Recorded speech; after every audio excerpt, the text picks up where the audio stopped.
दोस्तों आ जाते हैं नेक्स्ट सवाल पे। नेक्स्ट सवाल क्या था ना, 7वां सवाल, integral 3 to the power of 2 log x base 3 dx।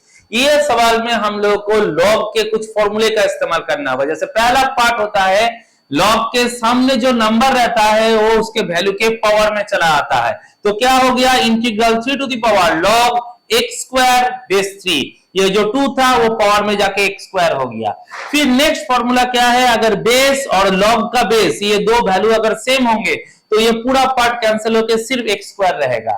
क्या होता है फिर से बताते हैं, अगर बेस वैल्यू और log का बेस वैल्यू दोनों अगर सेम होगा तो सिर्फ जो उसका वैल्यू था वो रहेगा, बाकी हिस्सा हट जाएगा। जैसे यहाँ पे integral 3 to the power of log x square base 3 और log का बेस 3 दोनों 3 होने से ये कैंसिल गया, क्या इंटीग्रल x स्क्वायर dx। तो फिर हमारा पहला वाला formula x to the power 2 plus 1 by 2 plus 1 plus c x cube by 3 plus c हो गया 7वां सवाल का आंसर। चले आते हैं 8 नंबर क्वेश्चन में। क्या बोला है ना, integral log x base x dx।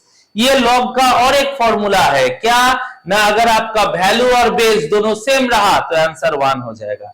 यहाँ पे वैल्यू में x है, बेस में भी x है, दोनों सेम हो जाने से आंसर 1। ये सिर्फ x के लिए नहीं, कोई भी वैल्यू जैसे log 10 base 10, log 5 base 5, log 3 base 3 दोनों अगर सेम हुए तो आंसर होगा 1। तो रिजल्ट आ गया इंटीग्रल 1 dx। और इंटीग्रल 1 dx का फॉर्मूला होता है x प्लस c।